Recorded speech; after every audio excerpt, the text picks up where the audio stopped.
बहुत समय पहले की बात है। एक समृद्ध राज्य था जहां लोग खुशहाल जीवन व्यतीत करते थे। लेकिन उनके राजा में एक बहुत बड़ी कमजोरी थी। वह बेहद मूर्ख था।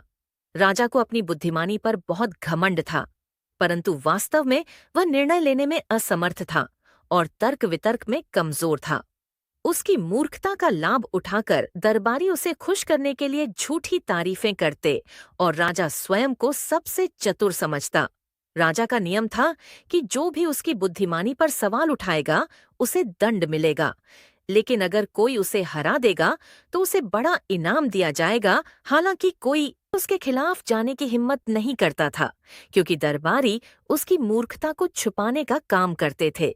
एक दिन राजा ने ऐलान किया, मेरे राज्य में यदि कोई मुझसे अधिक बुद्धिमान है तो वह मेरे सामने आकर अपनी बुद्धिमत्ता सिद्ध करे।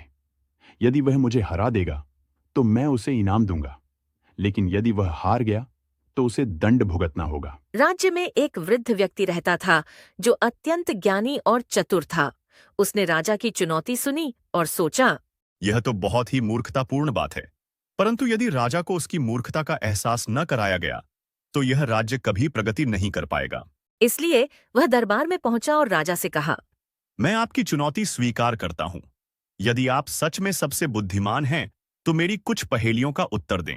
राजा ने गर्व से सिर हिलाया और बोला। मुझे किसी भी सवाल का उत्तर देने में कोई परेशानी नहीं होगी।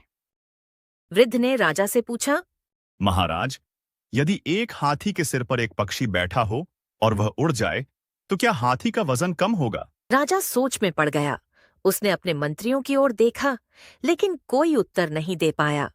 कुछ देर विचार करने के बाद उसने गर्व से कहा, हाँ, हाथी का वजन कम हो जाएगा।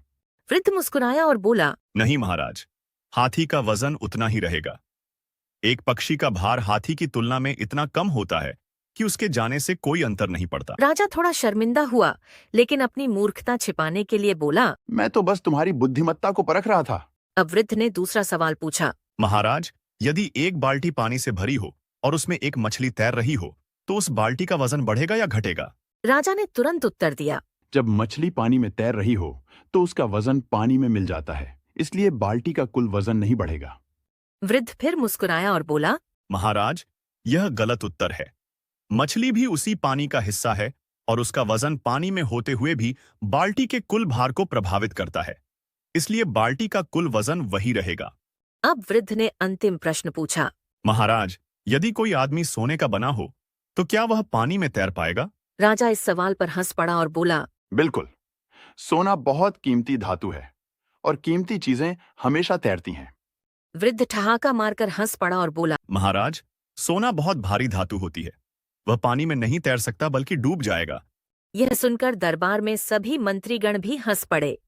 राजा को समझ में आ गया कि वह वास्तव में मूर्ख है और उसके दरबारी केवल उसकी खुशामद करते हैं। राजा ने तुरंत वृद्ध से माफी मांगी और बोला, मैंने अपनी मूर्खता का अहंकार में कभी एहसास नहीं किया। कृपया मुझे सिखाइए कि मैं कैसे एक अच्छा और बुद्धिमान राजा बन सकता हूँ। वृद्ध ने उसे शिक्षित किया और धीरे धीरे राजा ने सही निर्णय लेना और बुद्धिमानी से शासन करना सीख लिया। कुछ वर्षों बाद वह एक योग्य राजा बन गया, जिसने अपने राज्य को खुशहाल बना दिया।